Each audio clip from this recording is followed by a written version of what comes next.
আসসালামু আলাইকুম। শুভ সকাল। সবাইকে স্বাগত জানাচ্ছি আমার দেশ লিড নিউজে। সঙ্গে আছি আমি তামান্না মিনহাজ। আমাদের আজকের লিড নিউজের শিরোনাম, দিল্লিতে জয় হাসিনা ঈদ, নতুন ষড়যন্ত্র। নিউজটি পাঠিয়েছেন কলকাতা থেকে আমাদের বিশেষ প্রতিনিধি। চলুন দর্শক জেনে নেওয়া যাক লিড নিউজটির বিস্তারিত। ক্ষমতাচ্যুত প্রধানমন্ত্রী শেখ হাসিনার সঙ্গে দিল্লিতে ঈদ করেছেন ছেলে সজীব ওয়াজেদ জয়। গত শুক্রবার ৬ জুন ভারতে আসেন জয়। তার পরদিনই ছিল কোরবানির ঈদ।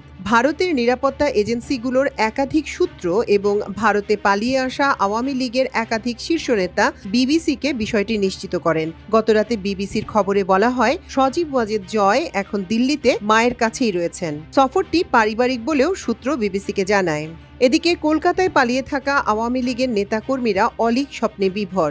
তাদের ধারণা, বিএনপির সঙ্গে বিরোধে জড়িয়ে বাংলাদেশের অন্তর্বর্তী সরকারের প্রধান উপদেষ্টা ডক্টর মোহাম্মদ ইউনূস পদত্যাগ করতে পারেন। আর তিনি পদত্যাগ করলে আইনি জটিলতায় কি হতে পারে তা নিয়ে আওয়ামী পলাতকদের মধ্যে চলছে বিভিন্ন আলোচনা। এ খবরে বেশি উদ্দীপনা জেগেছে কলকাতার নিউ টাউনে অবস্থান করা আওয়ামী লীগ নেতাদের মধ্যে। নড়ে চড়ে বসেছেন ভারতীয় গোয়েন্দা সংস্থা রয়ের কর্মকর্তারাও। সক্রিয় হয়েছে বেশ কিছু স্লিপার সেল। হাসিনা পুত্র সজীব ওয়াজেদ জয়কে ১-১১ স্টাইলে বাংলাদেশের ক্ষমতায় বসানোর চেষ্টা করছে নয়াদিল্লি, এমনটাই বিশ্বস্ত সূত্রের খবর। চিকেন নেক সহ বাংলাদেশ সীমান্তবর্তী এলাকায় আর্মি নজরদারি বৃদ্ধির পেছনেও এই ফ্যাক্টর কাজ করছে বলে ওয়াকিবহাল মহলের মত। জয় এখন আমেরিকার নাগরিক, তার বাংলাদেশি পাসপোর্ট বাতিল হয়ে গেছে। তবে তিনি আবেদন করে দিল্লিতে এসেছেন। লুটিয়েন দিল্লি, যেখানে তার মা শেখ হাসিনাকে আন্ডারগ্রাউন্ড করে রেখেছেন অজিত দোভাল, সেখানে মায়ের সঙ্গে ঈদ করেছেন জয়। সেজন্য কলকাতা থেকে বেশ কয়েকজন হেভি ওয়েট আওয়ামী লীগ নেতা ইতিমধ্যেই দিল্লিতে পৌঁছেছেন। তবে অনুসন্ধানে জানা গেছে, শেখ হাসিনা ও ভারতের প্রধানমন্ত্রীর জাতীয় নিরাপত্তা উপদেষ্টা অজিত দোভালের সঙ্গে বৈঠকের পর কলকাতায় আসতে পারেন জয়। এখানে আশ্রিত আওয়ামী লীগের নেতাকর্মীদের সঙ্গে দীর্ঘ বৈঠক করার কথা আছে তার। ডক্টর ইউনূসের টালমাটাল পরিস্থিতিতে দারুণ এক গেম প্ল্যান তৈরি করেছেন তিনি। এখন প্রশ্ন হচ্ছে, শেখ হাসিনা কেন কলকাতায় আসবেন না? এক্ষেত্রে জানা গেছে, তিনি এখন শারীরিক ও মানসিকভাবে অসুস্থ। দিল্লির এ সূত্রের খবর বলছে, তার বাকশক্তিজনিত সমস্যা হচ্ছে। তাই আপাতত দিল্লির গোপন ডেরায় বসেই ছেলেকে সামনে এগিয়ে দিচ্ছেন হাসিনা।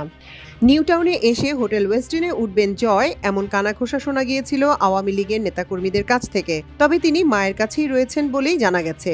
তার গোপন মিটিংগুলো হবে একাধিক জায়গায়। সেক্ষেত্রে বিলাসবহুল নভোটেল, প্রাইড প্লাজা হোটেল ও হায়াত রিজেন্সির মতো 5 তারকা হোটেলকেই তারা বেছে নেবেন বলে জানা গেছে। এগুলোর হাই সিকিউরিটি থাকে।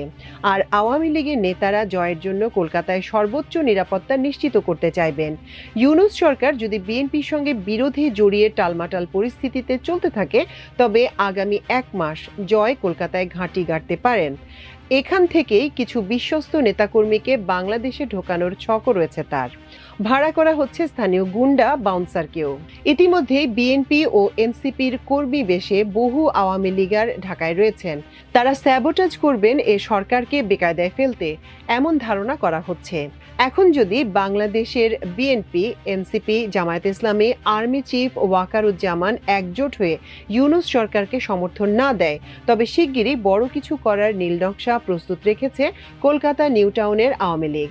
এর নেতৃত্বে রয়েছেন হাসিনা ও জয়। জানা গেছে, বিপুল অর্থবিত্ত নিয়ে কলকাতায় পালিয়ে যাওয়া আওয়ামী লীগ নেতারা এখন ভালো অবস্থায় রয়েছেন। তারা স্থানীয় প্রশাসনের সুবিধা পাচ্ছেন, ব্যবসায়ও উপার্জন করছেন ইনভেস্টের মাধ্যমে। স্থানীয় পত্রিকায় তাদের সাক্ষাৎকার ছাপা হচ্ছে। সম্প্রতি পালিয়ে আসা আওয়ামী লীগের সাধারণ সম্পাদক ওবায়দুল কাদেরের দীর্ঘ সাক্ষাৎকার ছেপেছে আনন্দবাজার পত্রিকা। ফলে আওয়ামী নেতাদের সাহস বেশ বেড়েছে। ওবায়দুল কাদের তো বলছেনই, এখনো তিনি আওয়ামী লীগের সাধারণ সম্পাদক। তার দল আওয়ামী লীগকে তিনি কলকাতায় থেকেই পরিচালনা করবেন। কলকাতার অভিজ্ঞ রাজনৈতিক মহলের মতে, তাদের হালকাভাবে নেওয়া ঠিক হবে না বাংলাদেশের। তারা বাংলাদেশ থেকে পালিয়ে এসে প্রায় 1 বছর এখানে ঘাঁটি গেড়েছেন। শত শত পলাতক আওয়ামী লীগের মধ্যে বাহাউদ্দিন নাসিমের মতো নেতারাও এখানে রয়েছেন। নিউ টাউনের সঞ্জীবা গার্ডেন এলাকারই বিলাসবহুল আবাসন পূর্তিভেদা ও 110 আবাসনে প্রচুর বাংলাদেশি আশ্রয় নিয়েছেন গত 10 থেকে 11 মাসে। তাদের মধ্যে হাই প্রোফাইল লোকও আছেন যারা কালো কাঁচের গাড়িতে চলাফেরা করেন। মাঝে মধ্যে তাদের দেখা যায় নিকটবর্তী অ্যাকোয়াটিকা পার্কেও। সেখানে দারুণ জলকেলির ব্যবস্থা রয়েছে। অ্যাকোয়াটিকা পার্কের এক কর্মী জানিয়েছেন, বাংলাদেশের মানুষ এখন প্রচুর আসছে এবং তারা ল্যাপটপে দফায় দফায় দীর্ঘ মিটিং করেন। প্রকৃতপক্ষে জুম ভিডিওতে মিটিং হয় জয় এবং হাসিনার সঙ্গে। কলকাতা নিউ টাউনের অভয়ারণ্যে আশ্রয়ে আছেন অ্যাডভোকেট সুভাষ চন্দ্র শীল। তিনি বরিশালের বানারীপাড়া পৌরসভা মেয়র। এরশাদ আলম, তিনি ঢাকা শাহবাগ এলাকার ওয়ার্ড সভাপতি। পারুল আক্তার, অসীম কুমার উকিল, অপু উকিল, আসাদুজ্জামান খান কামাল, ছাত্রলীগের সাধারণ সম্পাদক শেখ ওয়ালি আসিফ ইনান, আওয়ামী লীগের সাংগঠনিক সম্পাদক শফিউল আলম প্রমুখ।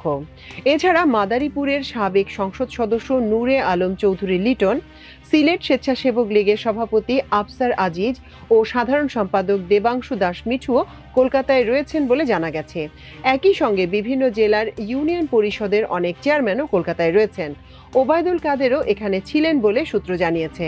তবে জয় দিল্লি থেকে কলকাতায় এলে ফের সবাই এখানে জড়ো হবেন। কলকাতার বিশেষজ্ঞদের মতে, জয় হাসিনার পরিকল্পনা ফলপ্রসূ হলে রাষ্ট্রপতি তত্ত্বাবধায়ক সরকার গঠন করে দিতে পারেন, যে সরকার শুধু নির্বাচন করবে। আর সে সুযোগই কাজে লাগাতে চাইছেন জয় ও হাসিনা। অর্থ বিলিয়ে ও কলকাতা থেকে লোক নিয়ে জোরপূর্বক ভোট করে ফের ক্ষমতার স্বাদ নিতে চায় আওয়ামী লীগ। আর এবার ক্ষমতার স্বাদ চেখে দেখার জন্য প্রস্তুত সজীব ওয়াজেদ জয়ও। দর্শক, আমাদের আজকের লিড নিউজের আয়োজন ছিল এ পর্যন্তই। ইনশাল্লাহ আগামীকাল আরেকটি লিড নিউজ নিয়ে একই সময় একই চ্যানেলে আপনাদের সামনে হাজির হব। সে পর্যন্ত আল্লাহ আপনাদের সবাইকে ভালো রাখুন, সুস্থ রাখুন এবং দেখুন শুনুন আমার দেশের ইউটিউব চ্যানেল। এতক্ষণ সঙ্গে থাকার জন্য অশেষ কৃতজ্ঞতা। আল্লাহ হাফেজ।